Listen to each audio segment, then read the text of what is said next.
Hey guys, subscribe कीजिए और bell icon को दबाइए।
File ng BlueStacks ko. So ngayon kailangan na natin i-code yung installer. So punta tayo sa folder, showing folder guys.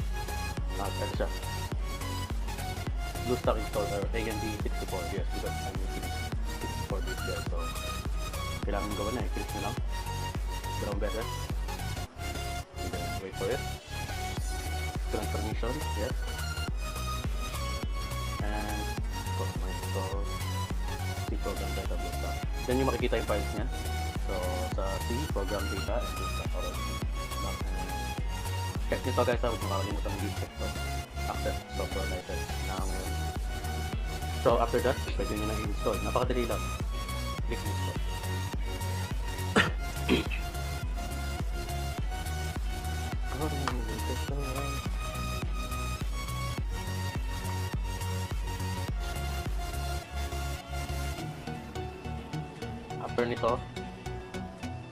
After nitong video na to, papakita ko sa inyo yung actual gameplay sa BlueStacks, no?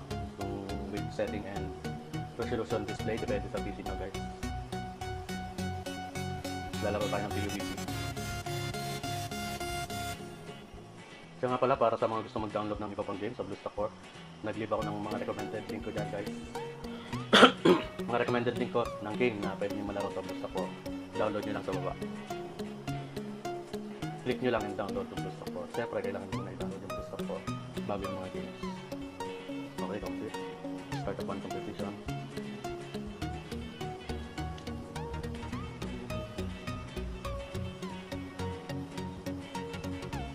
Hindi natin kailangan to. So, keep things simple, faster. Guys, napakabilis na ngayon ng BlueStacks 4 para sa game design. Hindi na siya kagaya ng dati. Kita nyo naman yung processor. AMD Qualcomm Snapdragon. Ang toto Android Nougat na siya.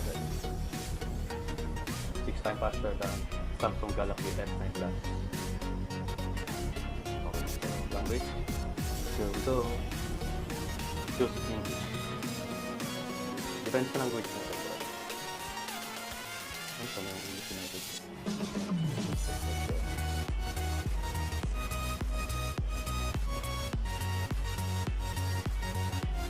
Kung napanood niyo yung full video ko nito, yung nakaraang video ko, makikita niyo rin ito ginawa ko. Pero gumawa ulit ako ng video para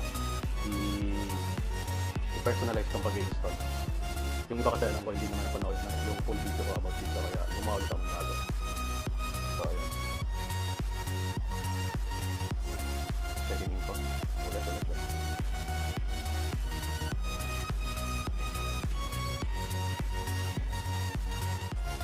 Okay, screen back. Right now. Pag nagaganyan guys, close nyo lang siya, then re-open nyo. Pag na ano nyo yung problem na yun.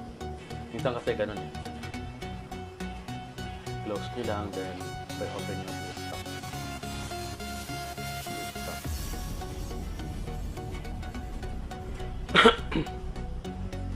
Minsan nagkaganon kasi ilang beses ko na siya in-install then uninstall,